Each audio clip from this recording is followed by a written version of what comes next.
assessed valuation. And generally, it's adjustment of like 2 basis points or two, less than 2 mils and 2/10 of a mil, yeah.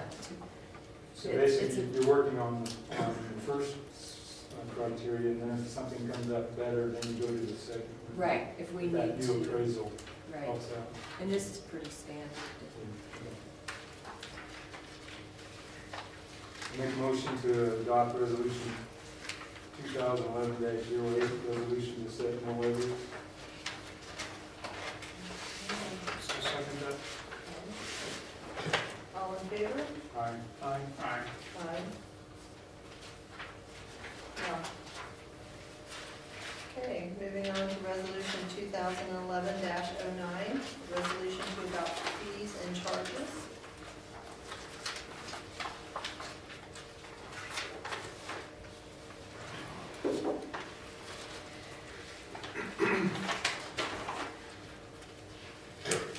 Any questions or comments about any of this? Then I'll offer motion to adopt resolution 2011-9, resolution to adopt schedule of fees and charges. I'll second the motion. Have a motion and a second, all in favor? Aye. Aye. No. Okay. We'll move on now. Actually, before we move on, Ann, I'm gonna ask you to go ahead and clarify the Sure. tax fees and how that money is allocated, just to, so everyone's clear on it. Okay. The TAP fees are used for both Reuter Hess debt service and to pay for capital expenses. That's, the TAP fees are our income, that's what we have to use, that's what we use them for. 100% of the mill levy is used for the debt service. So that's how those come together, to pay for all the debt service. In the beginning, when the 2004 loan was taken, Parker Water did what we said we were going to do. We used all of the tap fees because we had enough tap fees to pay for the debt service. And we continued doing that. The economy took a downturn and we hoped it was just for a short time. So during that time, we used reserves of the district to pay the debt service. Well, when the economy still stayed down and we weren't selling taps, then we had to go to the mill levy. So this year, of course, it was the whole mill levy. Next year, the district is putting $2 million towards the mill levy. And on an ongoing basis, year to year, we will determine how much money we can put towards the debt service, to put as much as possible. But I certainly wouldn't try and speculate at this point in time how that's going to work out, because we all know from day to day, everything changes so much. So don't spend any money. Okay, so, is everyone clear on that now? Does that answer everyone's questions about the mill levy and the tap fees? How much of the tap fees are being used for capital improvement and how much is being used at debt service? We're using $2 million for debt service, and it depends on, well, every year it'll depend on what's in the budget for capital expenses, because that's where our money comes from for capital expenses. And this year, we're taking in more money than what we anticipated, so we're using the $2 million to pay towards the debt service next year. Next year, we've got 125 taps budgeted. We've got some development on the drawing board. It could be that we sell more taps, but like I say, it just has to be a year-to-year item, knowing what's going to happen. Is that, But we don't, there isn't any specific formula. No, we understand that, but isn't there a way that you could report to us, the people who are paying the bills, how much money we're getting in tap fees and what we're using it for? I understand you need it for capital improvement, but tell us what capital improvement it is and why, and what it is we're doing, and then how much we really are getting in, and it's going to debt. That's all we're asking. Okay, I'll tell you, we've already answered it. It's on the website in the budget to actual. It tells how much is coming in and what the expenses are. Can you just clarify that? Because you were talking about the $2 million that the district's going to pay. Is that the $2 million that Parker Water collected in excess No, of Tabor? no, this is tap fees. This is tap fees money from tap fees that we're putting towards Rooter House.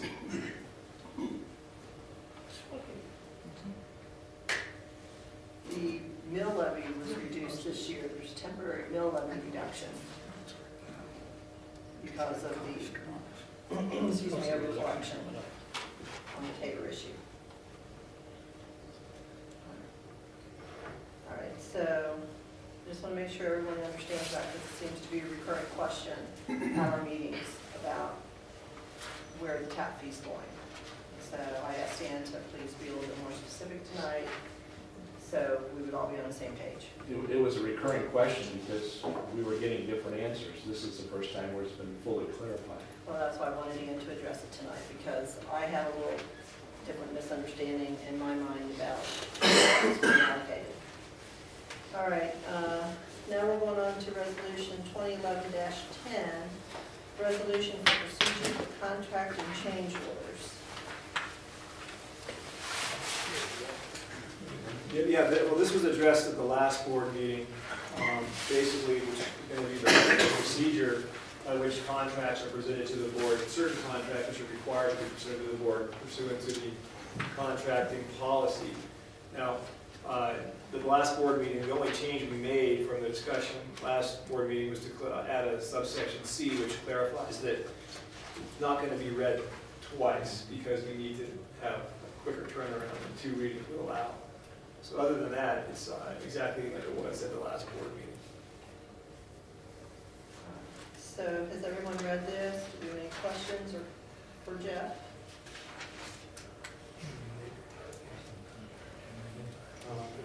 You like it? Jeff? Fine? That's fine. Okay. Darcy? Okay. All right, then I need a motion to approve. I'll make a motion to approve resolution number 2011-10. Okay. I'll second. All in favor? Aye. Aye. Okay. Next on the agenda is the 24-inch water line contract. So in section 4 of your book, and following with our newly approved resolution, I've included the contract language for the 24-inch water line project. This is just the contract, if you will, because the true contract language is this stack of documents along with the set of plans. This project is scheduled to advertise late next week. It will advertise in the Daily Journal as well as in local publication, the Parker Chronicle is a publication of record. We will take bids on this project just before Christmas, and we will be in a position then to present the contract for signature along with the bid results at our January meeting. So you're not asking us to approve this tonight? Because this is not complete. No, this is not complete, this is not bid, this is our standard contract language. This is actually a joint ACEC and architects document where this is derived from. Yeah, I compared this to one that I'm familiar with. It was a little different. It has had a few modifications to it. For example, in paragraph 2.01, it says the project consists of approximately, and then it just says 4,350 linear feet of 24-inch diameter water mains. Right. And there's no reference to the plans and specs in that paragraph, and that concerned me a little. Well, it's because you have to take the plans and specs as a whole. One that's pretty standard in the industry, and if you were to But the one that the one that another district that I work with utilizes. The engineer sent to me, it's an AIA document. The verbiage is a bit different than this and a bit more specific. I was a little uncomfortable with that verbiage. Okay. Well, just as a note, I mean, I can address that perhaps. You know, if you look at the first of the 2.01, it basically says that the work's going to be done, listed in the contract documents. And then this is supposed to be just a general description. You know, we do these types of agreements for all of our clients, and every one of them seems to be somewhat different. If you go with the AIA versions, they're all the same, because that's their Right. version. So, you know, I like parts of those, I don't like parts of those. You know, they're designed for architects as well, so. Well, I understand. But so, what I would, my legal concern wouldn't be as big with this general description, it's more of, it's almost like just a general description. And then you go to the contract documents, which Jim's got on USTAC, and that's what's gonna govern exactly what has to get done. Right. But So you've reviewed this and you're comfortable with it? I have reviewed this contract as part of this packet, but I have not looked at the actual contract documents themselves. But you will be? I would be happy to. And then, so I think that would be prudent. And then also, Jim, would you email those to us so we can review them prior to, Sure. can you email that? I'd like to review it prior to the actual approval. I can do that, see. Do I send them? It'll come from me. Okay. You just forward that, okay. Just as a note, what we typically do is, for our clients, is I'll take a look at your standard contract like this, standard contract documents, you know, one time, say, hey, look, this is generally the form we're happy with. And as long as you're using that form, I don't need to look at every word in that again, because you're gonna just be paying way too No, much money. absolutely, I understand that. But, no, I can, if this is, we did look at the contract documents a few months ago in another context, but I haven't looked at this one. So I'll take a look, and as long as we're using the same ones, pretty much, I don't have an issue with having to review them every time, so. Right, no, and I understand, but if you would look at them. Yeah. Because they won't vary other Right. than the specifics of the job. Right. Okay. But I'd like to see the insurance provisions and just to understand exactly what we're requiring.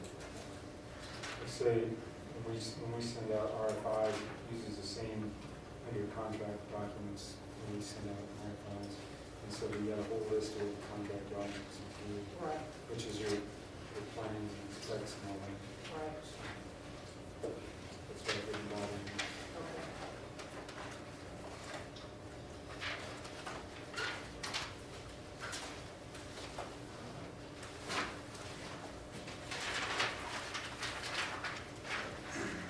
Move on to accounts payable for October 2011. Water operating for the month of October 2011 was $783,074.01. Sewer operating was $421,254.51 for total operating of $1,204,320.52. Water capital for the month was $839,794.56. Sewer capital was $454.65 for total capital, $840,249.21 for total September payable was $2,044,577.73. And we'd be happy to answer any questions. Chuck, anything? Yeah, I just had one, on page 144, second from the bottom, Milliken Wiener Karsh. That sounds familiar, but what, Triple M litigation is the first lawsuit that we're involved in. This is actually a joint suit, us and the town of Parker against Triple M, which is also Stroh Ranch. This has to do with and it's triple M and Stroh Ranch? which is Stroh Ranch. Oh, same. As another. Yeah, there's a lot of, Anthology. Yeah. They have a lot of different names out there under. it's related to Stroh Ranch property. This is actually an appeal to a case that they lost. They had a case in which they wanted to extinguish zoning and easements for Right. foreclosure. Well, the town and us objected to that, and we did win that case, and they now have that case on appeal. How far back was the ruling that's leading to this appeal? I know Just those can be. about a year ago. Okay. We got that going just before the end of the year. And today I did email the board members with summaries of all these cases, including this case. So you're probably in your inbox, in your email. I saw that it was there, but I didn't Yeah, get it's, to read it. it's fun reading. So. I can't wait to get home. Yeah. All right, good, thank you. That was the one I had. One question I had. Mike? 14 and 44. The top two items, white participation, comes to about $30,000. Would have been quarterly payments or quarterly dues into the South Metro Authority. South Metro or for WISE specifically? It's South Metro. It's listed under WISE participation, but it's payable to South Metro. We had 40 or 44. The top item and the bottom item, 11. 40, 44. Both of those are identical. Did we double pay that or what? Payflex. Payflex and Payflex, top and bottom. One's dated 10/14, Mike. Right. Yeah, so you pay that by monthly or what's it? Connected to every pay period. We Okay. pay it every flex every pay period. This is with full. Right. I knew it was, I just didn't know why it was. It's a good example. To me, it's amazing that it's exact dollar amount to the payment. So, Well, you have your 125 deduction is the same all year long. You take the total and divide it by 26. Is our pay period 2 weeks or bi-monthly? Every 2 years. 2 weeks, yeah. 26 pay periods. Yes. that's all I have. Hey, Randy? Page 4, 44.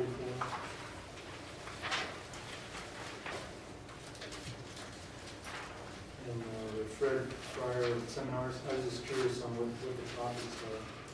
That was an Excel class Oh. for employees. Cute.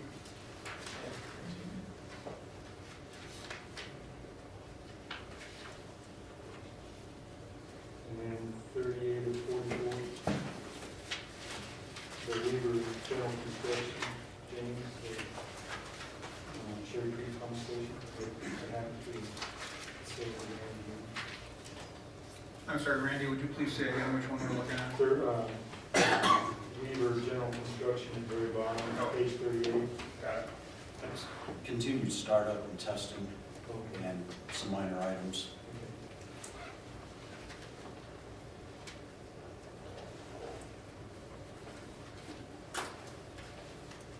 That's it. Darcy? Okay.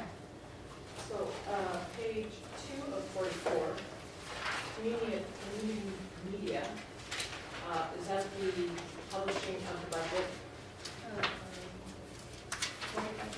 Does public notice? Probably was the budget notice. Budget notice, and who do you publish that with? Douglas County News Press. Douglas County News Press, not the Parker Chronicle? Yeah, It's the same. it's the same. They are the same, or they're not? No, they're not, are they? Well, they're all the same company. But it does, but it goes in the News Press and not the Chronicle. Correct. Douglas County News Press. Why that? And that's the one that gets delivered to everybody's house. Except mine.